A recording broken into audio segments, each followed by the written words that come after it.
Hello guys, good evening sa lahat, no? So, today is Sunday, September 28, 2025. So guys, gusto ko lang kamustahin yung mga kababayan natin na affected sa nagdaang bagyo, no? Na nawa maging maayos, no? Maayos kayo, ligtas dyan sa kinalalagyan nyo. At marami akong napanood na televise sa TV na may mga iilang bahagi talaga ng mga probinsya talagang pinagupit ng eto lang bagong bagong bagyo na si Opong. So anyway, patuloy kaming nananalangin na makaahon kayo sa hagupit ng bagyo itong nakaraan lang. Kaya guys, kung mapapansin nyo, no, kumbaga konting ulan, ando na kagad yung tinatawag na pagbaha, no? Yung pagbaha hindi talaga maiwasan eh. Lalo na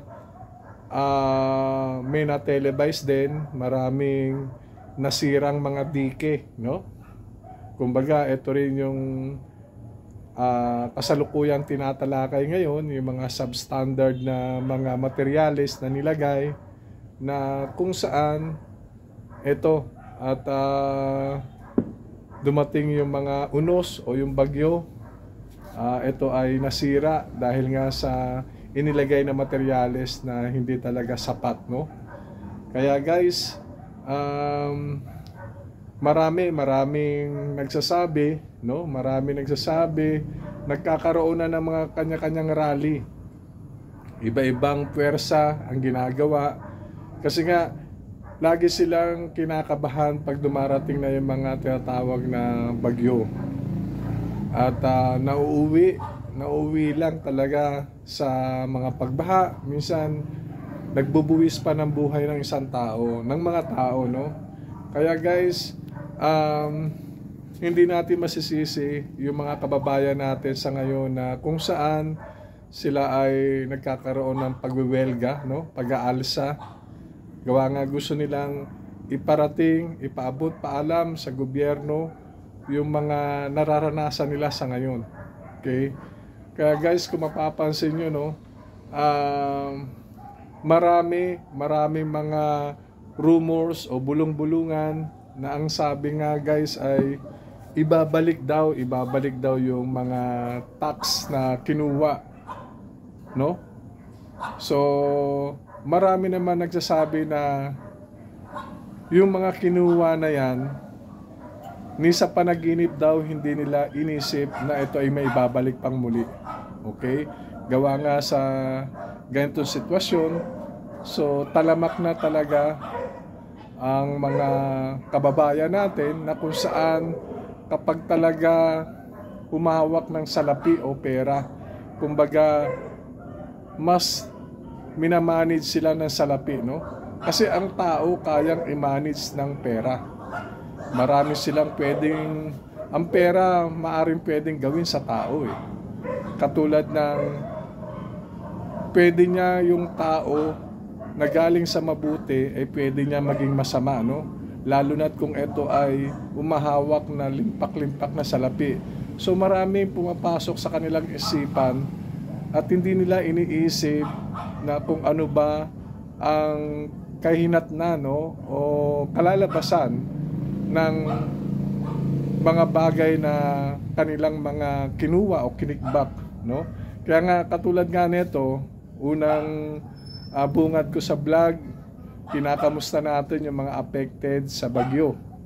Kasi definitely guys, darating talaga, no?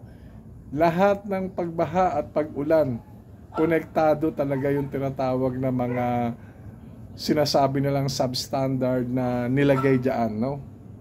Yung sabi nila flood control projects na kung saan pinirmahan lang at hindi naman talaga in-inspection kung meron ba talaga, kaya lumalabas yung ghost project. Kaya nga masakit isipin guys, napakasakit isipin, no? At etong nagdaang bagyo, may mga nagbuwis ng buhay. Gawa nga sa mga kurakot o yung tinatawag na lang natin na mga hindi tamang paglalagay ng project ng gobyerno. So ayan yung mga nagiging cause o nagiging sanhi, no? Kaya nga sabi ko nga kanina, ang pera kaya niyang baguhin yung tao. Maraming iba na nagpapanggap, guys, nagpapanggap na como sila ay walang kinalaman sa pangyayari, pero isa rin pala silang involved doon sa mga pangyayari. Kaya nga, ang lungkot talaga isipin, no? Parang iniisip mo na katulad nung last vlog ko, sinasabi ko, meron pa ba kayang matino at mananatili pa rin ba o babalik pa rin ba ang ating tiwala sa ating mga leaders o namumuno? Kasi nga sa ngayon patuloy na gumugulong ang usapan o gumugulong yung tinatawag na pagbabatikos, pero hindi natin alam, guys, kung hanggang saan mauwi ito. Kasi hindi natin alam kung talagang mananagot ba yung talagang dapat managot, no? Kaya nga sabi nga natin kanina, inuulit ko, ang pera kaya niyang dalhin o kaya niyang baguhin ng isang tao. Kaya nga mapapansin mo, no, yung mga iba na involved na kung saan nagsusoli ng mga magagaran sasakyan, so ibig sabihin tinatamaan sila ng konsensya, no? May mga ganong bagay. Pero hindi natin alam, guys, na ayun lang ba talaga ang nakuha nila sa inang bayan. Ayun yung mga katanungan yan, eh. Kasi sasabihin natin, guys, eto lang sinoli nila, pero hindi natin alam yung mga nakatago pa ron kung gaano karami. Kaya nga kung manonood tayo, guys, no, kung makikita natin sa mga tinatawag na balita sa television, so mapapansin mo, unang pindot mo lang, unang punta mo sa channel, no, laging laman ng usapin ang flood control projects. Laging ganun, yung mga katiwalian na nangyayari na kung saan kahit alam na, kahit kilala na kung sino, talagang may mga bagay na natutwist, no? Hindi talaga narurumbo kasi nga, lalo na't kung yung tao o yung inaakusahan ay isang kilala, no? Kilala sa ating lipunan, hindi ganun kabilis na bigyan sila ng tinatawag na paghahatol. Ang paglilitis mahaba yan, pero doon sa mga taong mga walang pera o walang yaman na tinatago, no? Ito ay madaling gumulong ang hustisya. Pero doon sa mga tao na kung saan talagang kilala at bukod doon ay may yaman, kumbaga ang hustisya ikot lang ng ikot yan, eh. Kumbaga matagal bago magkaroon ng tinatawag na hustisya o yung tinatawag na hatol. Kasi nga kung mapapansin nyo, kayang tapalan ng pera, no? Yung mga bagay-bagay dito sa ating lipunan. Kaya nga ang lungkot isipin, kaya yung mga iba na gumagawa o yung mga leaders natin na gumagawa ng tama, sila rin ay nakakabilang doon sa mga kasamahan nila na hindi gumagawa ng tama. Kaya dumarating yung punto minsan kahit gumagawa sila ng maayos o tama, ayan, guys, yung mga bagay na isasama yung pangalan nila, no? Kasi nga sa mga katiwalian ng mga kasama nila na gumagawa, kahit sila hindi gumagawa, ang tingin ng mga iilang tao, pag sinabi gobyerno, walang tiwala, kumbaga napapasama sila. Kaya hindi naman ganun talaga, guys, no? Parang hindi naman fair na kahit yung mga iilan na gumagawa ng tama, dapat hindi natin isasama. Doon lang siguro sa mga tinatawag na inakusahan na talaga naman may sapat na ebidensya, doon tayo magalit, no? Kaya alam nyo guys, talagang sana ang panalangin natin na naway maging maayos. Kasi ngayon sabi nga nila may parating na naman daw bagyo. Ayan. Yung mga parating na bagyo niyan, guys, ayun yung mga tinatawag na pinaghahandaan, kinakatakutan ng mga iilan kasi nagwo-worry sila, no, na yung mga ginawa, no, o ginawa ng yung project para sa lipunan, especially na kontrolin yung mga pagbaha, no, na maiwasan yung pagbaha. Pero ngayon guys, parang iniisip nila, nako, iilan na naman, kayang buhay ang magbubuwis kung papasok na naman yung bagyo. Kaya sana guys, inaano ko kayo lahat na sana maging maayos kayo doon sa mga kaibigan natin, no, mga kababayan natin, na especially doon sa mga mabababang lugar, na naway dumating man ulit yung tinatawag na bagyo na parating, na hangad namin na kayo ay ligtas, no? Manalangin lang tayo guys sa Panginoon at wala namang imposible sa lahat kung ito ay gagawin natin.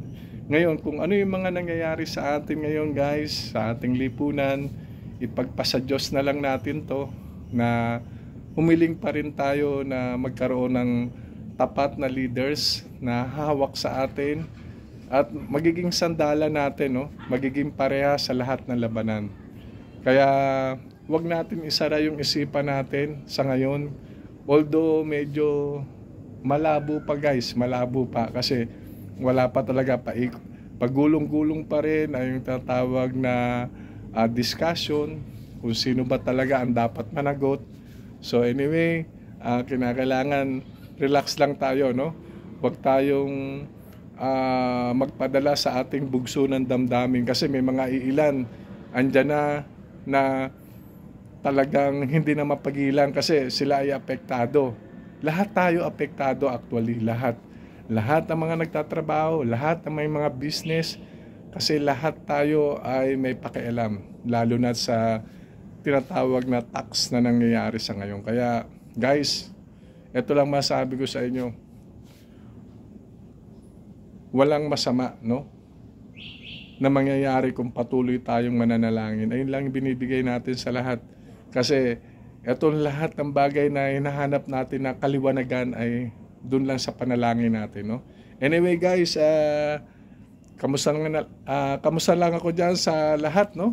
At sana sa pagbibigay ko ng short vlog na to, although patulog na ako, pero binigyan ko lang kayo ng update at naway maging ligtas lahat. So kamusta ako dyan sa Pasay kung saan ako nagmula, dito sa Rosewood kung saan ako salukuyang naninirahan, sa kaibigan ko, sa lahat ng kaibigan ko, sa mga crew namin na naka-onboard, nakabakasyon. Parang Binjola pre, wala akong sawang patuloy na mini-mention yung pangalan mo dahil kumbaga isa ka sa aking tinitingala na isang kapitanes na parehas lumaban sa lahat ng bagay. At yung mga kasama rin natin dyan kapitanes, alam ko na ganun din katulad mo ginagawa nila. Then ingat lagi dyan pre, ingat lagi. At kamusta ako sa lahat. At sa malapit na pre, dating yung Benaventura at makikita-kita na naman tayo, ingat lagi. Then kay Chief Engineer Bete na wala akong sawang binabanggit yung pangalan, no. Chief, ingat lagi dyan. At sana ito, sa parating naman na bagyo, maging ligtas kayo, maayos. At hangad ko na bigyan ka pa ng mahabang buhay, ang kasama yung pamilya mo, maging maayos lahat. At ingat na lang kayo, and see you on my next vlog. Bye.